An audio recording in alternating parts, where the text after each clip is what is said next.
Mola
तो तिने कमर बारीक हुई गया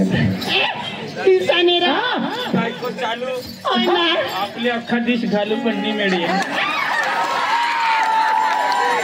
खरी गोष्ट हिने अरे आपला अख्खा दिवस खटपट करू बापाला नाही मिळेल आणि काय पण तो या दिसना होती एकच छोटा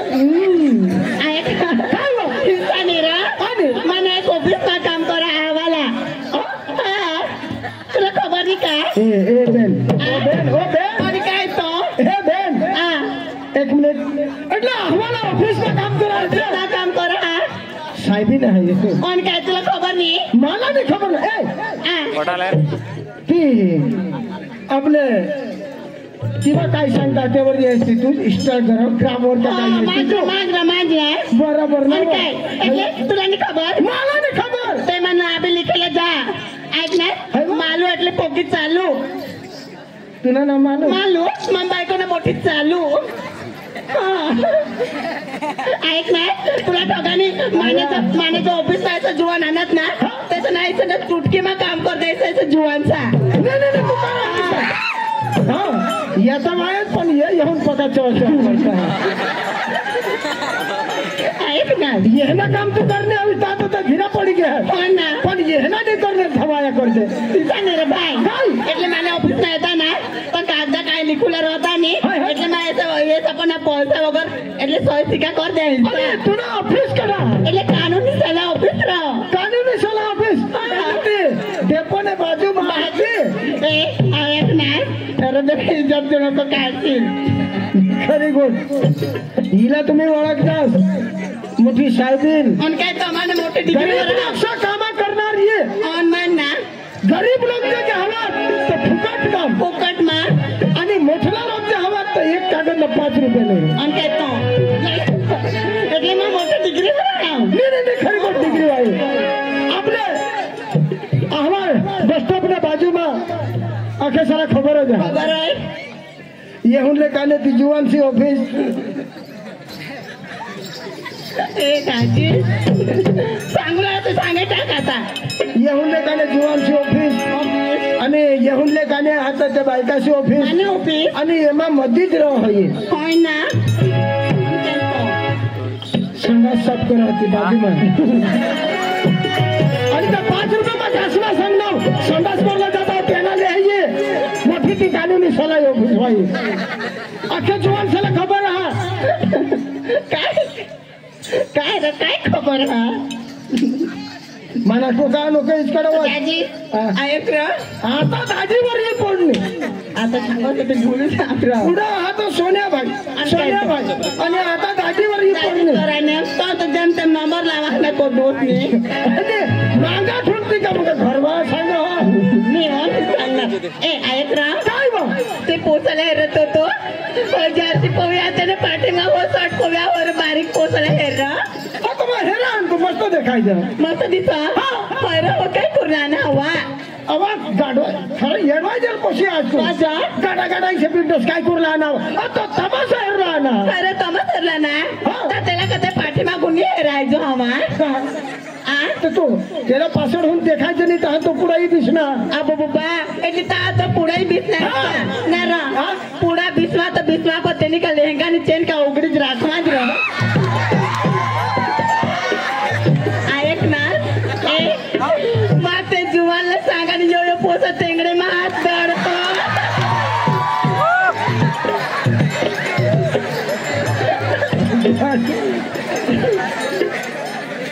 मला तुम्ही जुवानची इज्जत घाली ती ना ये इसे बायको हेरत ही हिला सवीच पडेल दादी तुला ठोगाने मायचे लगन में जाईन काय से जोत्रा में जाईन काय से सुगीर ने बाजार में पीपल धाने बाजार में जाईन ना तो मैंने तुला ठोगाने मानिस तना खालो घेरत हिंडा काय मायची वर तोडला नाही हेरा मानिस तना खालो घेरत हिंडा कुणाने खालं हेरत कुणाने खालं हेरत आता हे रिसा जुवान जात का बुईच जात तर मग जुवाचे टोन साला नेरा नुसतं खालो घेरत जाय आणि काय तर बुटे घेरत जा रा तो बूटे हेरत जा इसे सांग आता मला जुवान से खाल तिचा दाजीच निवा ऐक नाही એટલે इथे बाजार में जाय का आता लगन में जाए आता जीवन दारू पेता हा नाही, हा बरोबर बरोबर का नाही तो अमुक माने का सांगायचं ना इसा बाजार मध्ये जावला तो जुवान ना कोणी पैसा पाडी जावला कोणी मोबाईल पाडी जावला और ये ऐसा जुवान तो लॉलीपॉप भी पाडी जाता लॉलीपॉप खाई खाई तर आता होटलान करतो आणि काय तो काजी मला ना 5 रुपये वाय लॉलीपॉप कोकी गम खरा आणि काय तो आणि 10 रुपये वाळतो 10 रुपये वाय तो टोन मग पागी जाटलं मग तुम्ही काय बरोबर हा येडवायचे बदल हा माणूस जुवान हारे का पोसीन आणि पोसाला प्रेम होईना हवा तर तू तोंडला हे रह आणि काय पोसा बी तोंडला जुवान बी तोंडला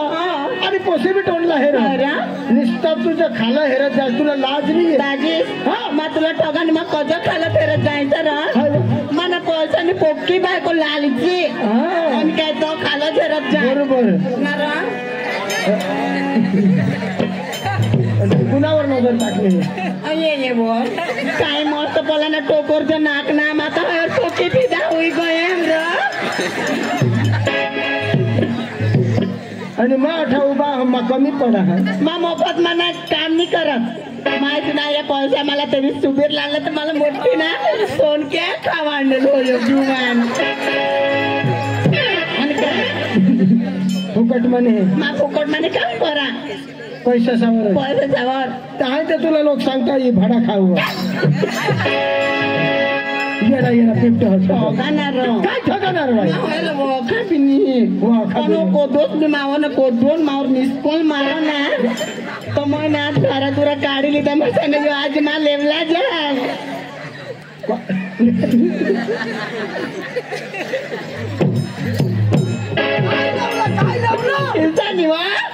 जो दोन मावर मोबाईल फिरलो ना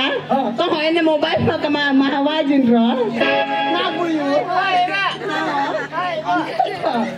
या माहिती को मनी महावाय ना मन अंगडी सिद्धी सब मोठी बायको हुशार ना नाही खरी गोट तू हमेशाच हुशार कैसा लाग काय बाई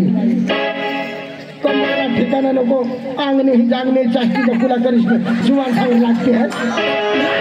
तुम्हाला कजा बाई येडा ए सोना दाजी काय तुला आयो काय काय रोगा नारायण देवना पाड़ा ये गाँव में आने वो माँ 5 वागे आने आता तमाशा कोरला आने आता मैं कुलजर गाड़ी में नहीं आने मला खबर है जाती आटला जीवन में कोक्का मायाडू मैं गाड़ी में आने ताता कोर्सी वक्त 10 जीवन लागी होता माँ वो करे तू और मना काय रो 10 जीवन होय रो अब्बा तेहू नाने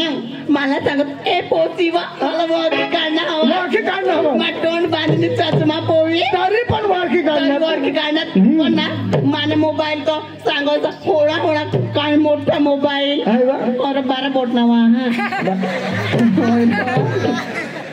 तेवर फोन घ्या मोठा मोबाईल नंदुरबारला ते तळा पाडायला टाकी होता चोरायची देणार हा बोल तो आने रो आपलं ते पोसा काय सांग काय ए पोसीवा माझी तिसी हाय माझं काय रा चाल बा होय ढुबला जाऊ मला ये दिसलं होता थंडा पेटणार आणि हे ढुबला का बोलवत ना मला चालू ए पोसीवा ते ढुबला चाल मग सागनं बोर्ड कालवा मला सांगत राह तुला मला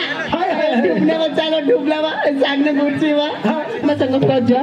तुला मी चिवडा खावा जानवा येडवाजन पोशी अटला जुवान कोडा मस्त आहात कसा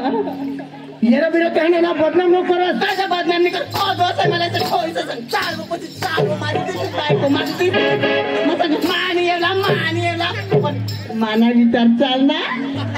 मा सांगा यो चिवडा मग पोक्का गोड लाव ग वाटलं मग खायचं रे ए चक्रम पोशी काय रा ये अठले पोसा से मांग लागिस न चिवडा खाशील लोक माझं फुल बिल ना खाय जाते चिवडा खाशील लोक काय जा हे पेट में चिवडा पाणी ठेवशील काय येडवाजन ना रो काय मग आज भूल में खा जाता था ये ना चिवड़ा काय काय होता हे पोशी काय हो तुला मुसडा ना ईशावर होईल जाता कोण मागून अरे मागून रोज तुला पेट ईशा होईल जाता या डोळा आठवणी ते तुला नजर पडली ईशा तरी चालते अबो बो बो बो बा किती चालतं नाव दादी काय मग कधी सुधरी पडत्या होया या येडवायजेल पोशी कधी सुजरी पडशील ईशा अव चक्रम 9 महिना आणि 9 दिवस लागतात 10 सुधरी पडतील अबो बुबा ए पोशी काय मग ये माने आहे स्वरूप महिना स्वरूप याला आखे सारा खबर रहा हवा का 9 महिना चटकरी निघी जाता निघी जा हवा पण 9 दिवस ना हकू हकू पादू पादू ईशा दादी जुवायचा तर चिवडा जाम दे पण तू ना बी चिवडा नको लागो पाया पडा आणि मग तू माना चिवडा पुरा मा देणार नाही माझं मी खाणार लागत त्याला खायली तर चिवडा तो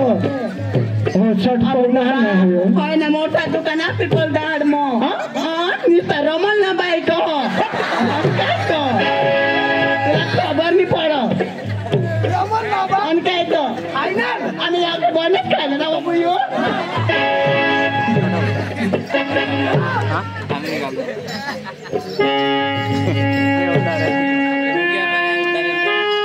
अरे मा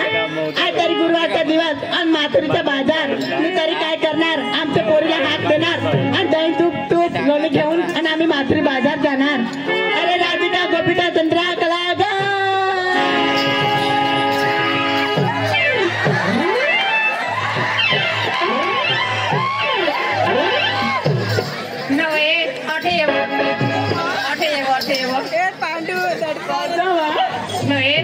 आम्ही जोरा पैसे धक्का मारली नाही बाई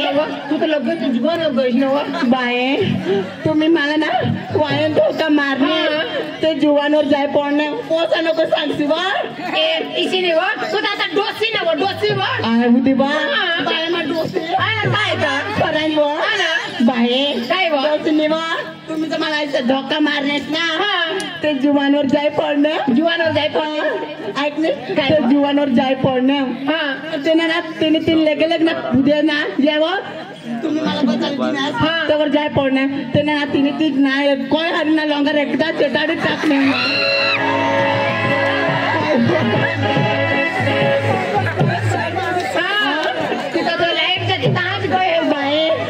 सांगायचं ना बरा जो उठे आणि 5 मिनिट जर तिने साखरेवर चढ बसते ना त्याने आज मला डीपी चेटाडी टाकते टाडी टाकते अहो पोरगा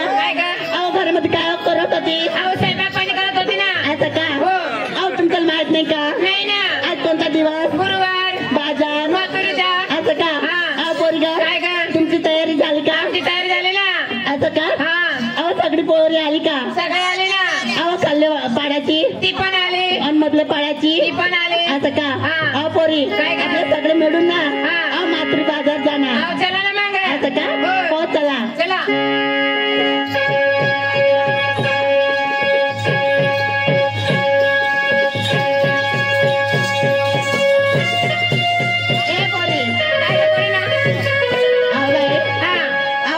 सुटली चुलात मुतली काय का चुलात मुतली काय का चुलात मुकल्यावर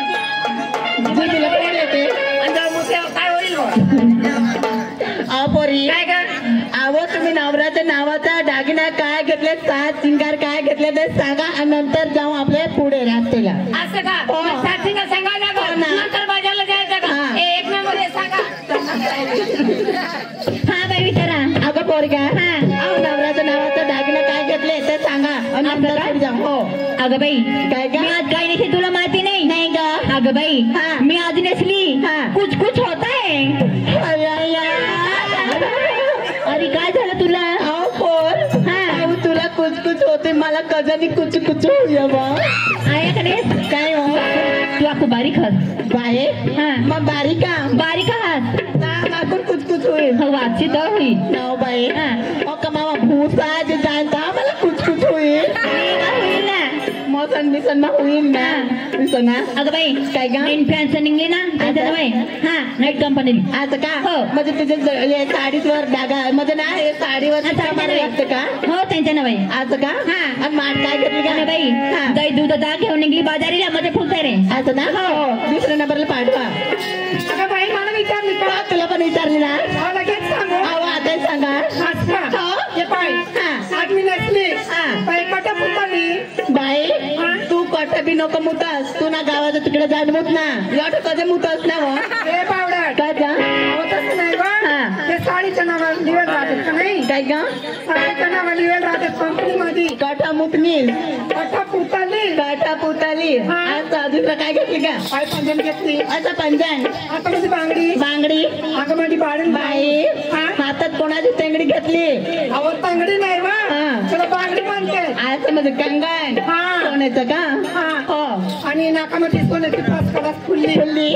डोकामध्ये गजरा बाई हा. म्हणजे डोक्यामध्ये गजरा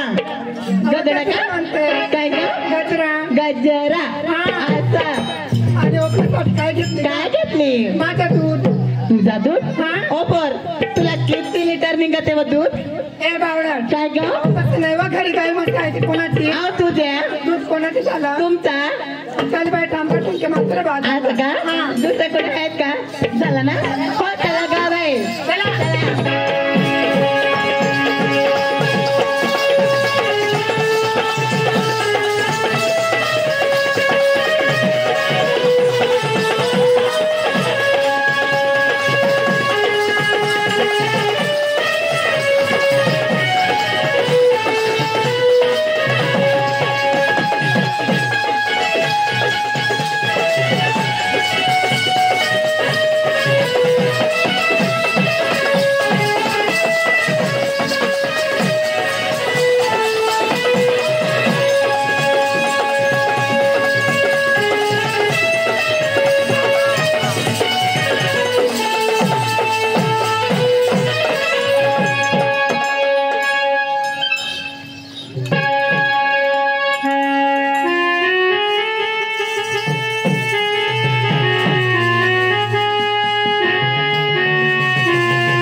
बाई माझ्या ग तुझा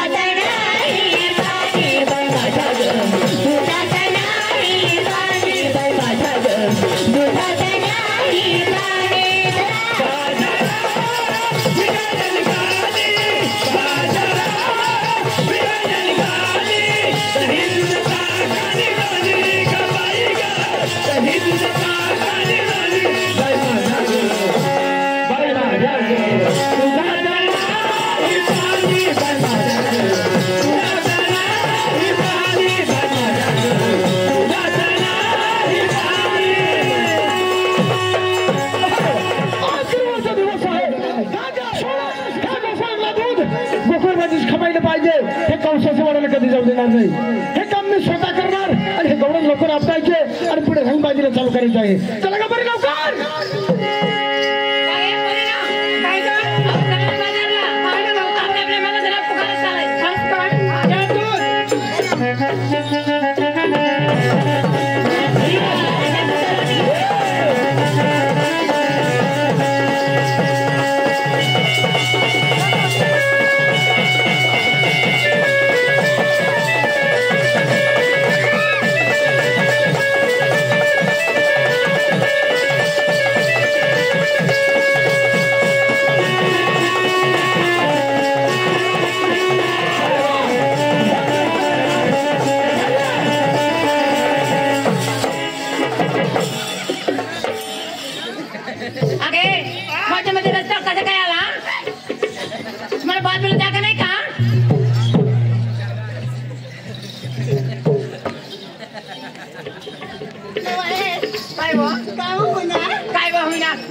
एक्सिडेंट होईना काय एक्सिडेंट म्हणा काय तुला एक्सिडेंट होईना काय तुला ना सिग्नल आहे ना पुढल्या फुटणं का मागलं फुटणंच बस बस एक्सिडेंट होता मागल्या सिग्नल पुढल्या फुटते ना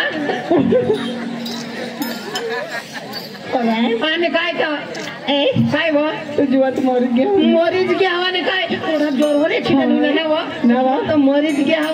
काय तर तुला गट गट मला हे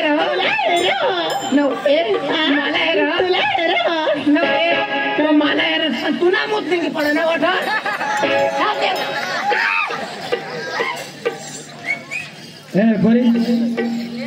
तुम्ही आला सोडून अरे निघाला कुठे आम्ही तुम्ही आला सोडून निघाला कुठे आम्ही मोरी ए मम्मी काय नाव काय ए मम्मी तुला जागावर मला नंबर लावू दे आईस नंबर लागला तुला नंबर लावला कुत्रे त्याचे घोषणा निघाले ना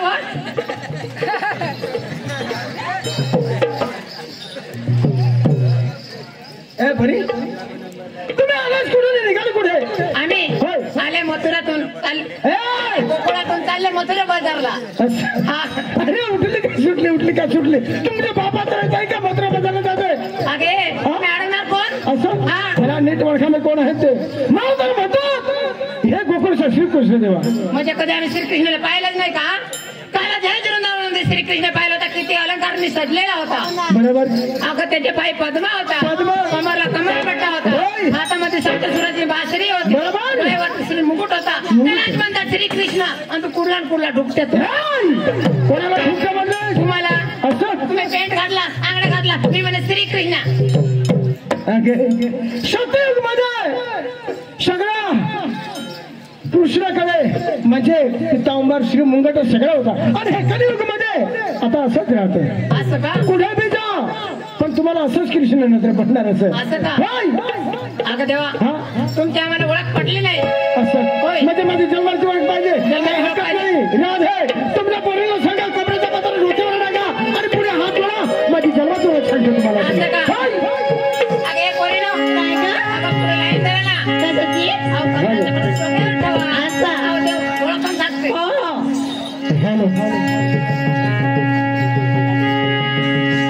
डोक्यावर पदर टाकले पुढे हात जोडले का बरोबर ऐकून घ्या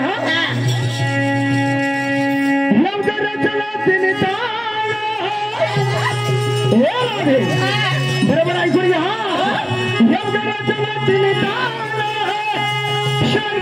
मूर्ती पाहताना तिने दान ते कमल करणारा नंदवेशू दिशा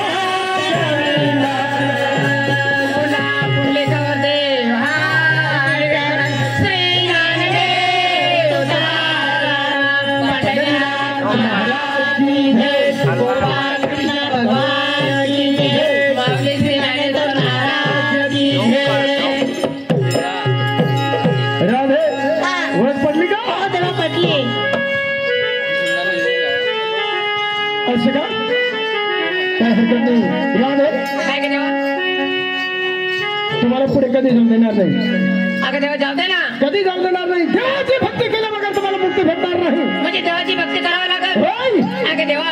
तुम्ही खाली चन्नाच्या पलकावर बसून घ्या. आम्ही तुमची भक्ती करत आहोत. काय हरकत नाही. राधे हो. लवकर तुम्ही भक्ती करा आणि तुम्हाला बाजारला रस्ता मोकळा होणार. हो चालेल ना देवा. चालेल ना. लवकर.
सुंदर आठवलास तर हे गाणं तुम्ही पूर्ण पाडा आणि नंतर त्या मंत्र बजारला. असं का? होय. चालेल ना देवा. असं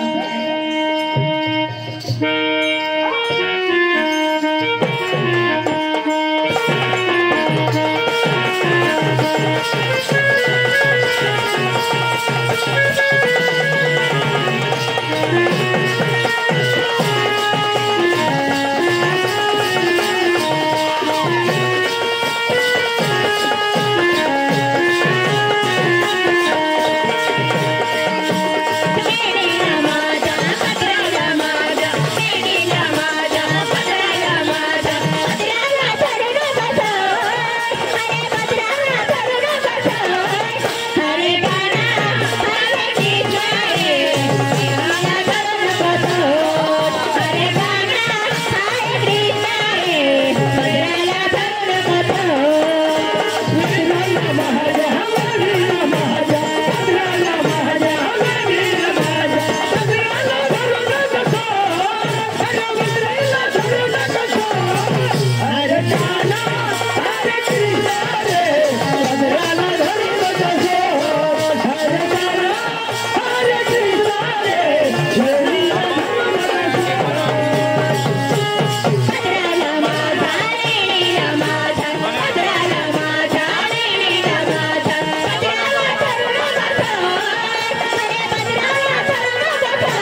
हे गवडन लवकर जापू हा चालेल आणि लवकर रंग बजायला चालू करायचे काय हरकत नाही तुला आशीर्वाद आहे हा तुला पण आशीर्वाद आहे अगं देवा होय झाली असं हा अगं देवा माझं पण लहान लहान मुलं आहेत रजा दे ना असं का तुला पण आशीर्वाद आहे तुम्ही पण चालू करा अहो देवा मला बी जाऊ दे ना असं का तुला पण आशीर्वाद आहे तुम्ही पण चालू करी अगं देवा मला बी जाऊ दे ना असं का तुला पण आशीर्वाद आहे तुम्ही पण चालू करी जाऊ दे मला पण. कधी नाही ग का बरं बा? का बरं? तू माझ्या मनात फसली का काय झालं बेटा? नाही नाही नाही अगं काय ग मला सोडून जाते तू काय बनाई गं? ए येणार हा? हा? उद्याला येणार हा? का बरं नाही येणार जाऊ दे नाही काय बरं? असं हा. बरं बरं तुला पण आशीर्वाद आहे तुम्ही येऊन जा. मामी आपले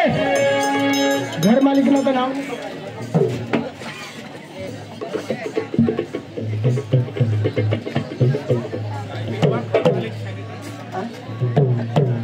घर मालिक ना नाव काय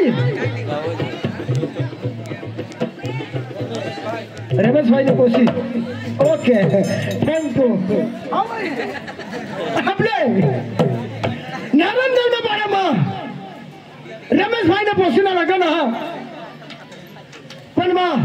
आणि कडे बँड पार्टीला ही का काय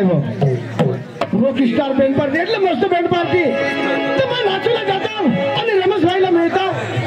आणि सकाळ चांगला बी आहे बा चांगला लावीसने अते सांगताय सका चांगला लावून आणलं 10-5 रुपये देवलाई पडता मापा सीधा आहात पण मा याकडला बोलवा आणि पुढे रस्ता लागेल ओ बिपिन दादी बिपिन दादी राम राम राम राम तेरे का भाई कुछ नहीं छोड़ा है का शोर जोडती चाहते तू नाराज नाराज देखायचं मला दाजी हा जोडतील तर काय करती का गोठ नक्की सांगणार ना दाजी हा. कार्यक्रम तुम्ही धरेन धरेन करतास धरेन धरेन करतास काल दिस जेमतेम घर जाय पूर्णे आता काय होईल आम्ही का रांडकलेच राहुला हा का अख्खा महिना 2-2 महिना तेवच काढी येत असो आम्ही का तुमने आईशे स्टोनला हेरी राहू काय आणि ते का काय कोसो काय जण मग सांगा आणाव ना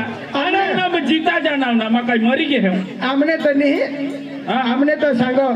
मागावा बुधू शिबी येता हवा ते ना तोंड हेरिले आहे એટલે तुना हो जात आता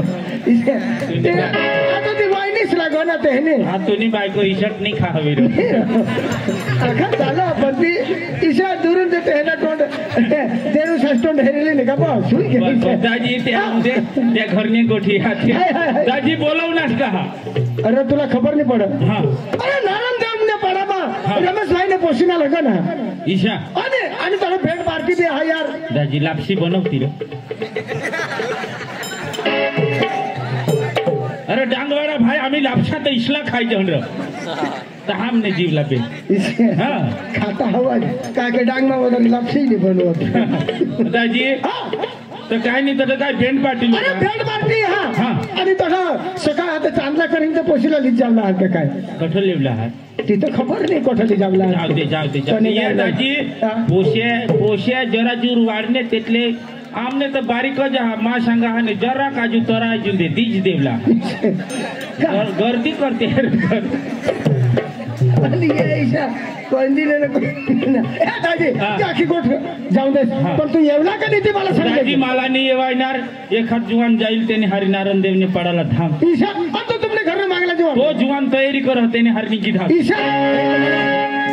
जाऊन दे लागले मी तो जीवन पकाचा आहे क्या निगे बिगे जाईल तो मैं एकला रह जाईल ते होता माझा हाल एकला आणि ते जीवनला होता नाही माझा